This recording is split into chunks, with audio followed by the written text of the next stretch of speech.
ఆ సత్తా మా దగ్గర ఉంది. నువ్వు పోయి బీపరా గడ్డ మీద చూడు ఎటువంటి కన్స్ట్రక్షన్ చేస్తూ ఉన్నాం మేము.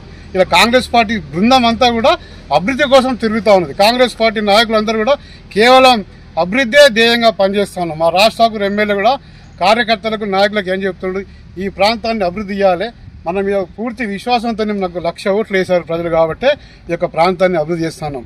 కేవలం టీఆర్ఎస్ పార్టీ నాయకులు ఇద్దరు తప్ప అందరూ కూడా టీఆర్ఎస్ మొదటి శ్రేణి నాయకులు కూడా సంతోషిస్తున్నారు.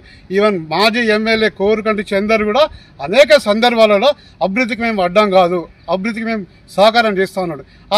ఆయనకున్న జ్ఞానం మీకు ఇద్దరికి లేకపోయా. ఏమైనా బూడిది మీద ఆరోపణలు ఇసుకారం ఎవడు చేసిండ్రు, ఎవడు చేస్తాడు? మీ దందా బంద్ అయిందని మీ యొక్క దురుద్దేశంతో మీరు ఎమ్మెల్యే మీద అవినీతి ఆరోపణలు చేస్తూ ఉన్నారు. ఖబర్దార్, ఇంకోసారి కానీ ఇంకెప్పుడైనా కానీ మీ అవినీతి ఆరోపణలు ప్రజలు నమ్మే పరిస్థితి లేదు. ఇలా ప్రజలందరూ కూడా రాష్ట్ర ఏం చేస్తుండో అన్నది ఒక చూస్తూ ఉన్నారు.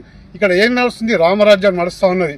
కేవలం ట్రయలే, ఇక ట్రయల్ చేస్తున్న బిడ్డ, సినిమా అంతా చూపేలే. ప్రజలందరూ తెలుసు రాష్ట్ర సినిమా అద్భుతంగా ఉంటుంది, రాష్ట్ర ఏ కార్యక్రమం చేసినా బాగుంటుంది. కానీ మీకు ట్రయల్, మీ ఇద్దరికి మేము ట్రయల్ చూపిస్తున్నాం. సినిమా అంతా అయినాక మీరు పరేషాన్ అవుతారు, ఈ ఊర్లో ఉండకుండా పోతారు. అదే వినోదాత్మకంగా దసరా పండుగ, దీపావళి పండుగ గత 30 సంవత్సరాలకి గోదావరిలో చేస్తాను. మొన్న మేము ఘనంగా పండుగ చేస్తాను. ఏమంటాడు, రాష్ట్ర చూసి రాలేదు, సినీ కళాకారులు చూసి రాలేదు. నువ్వు గతంలో చిరంజీవి పార్టీని పోటీ చేసినావు కదా భయ్, చేసినప్పుడు నీకు ఓట్లు నిన్ను చూసి చేసారా?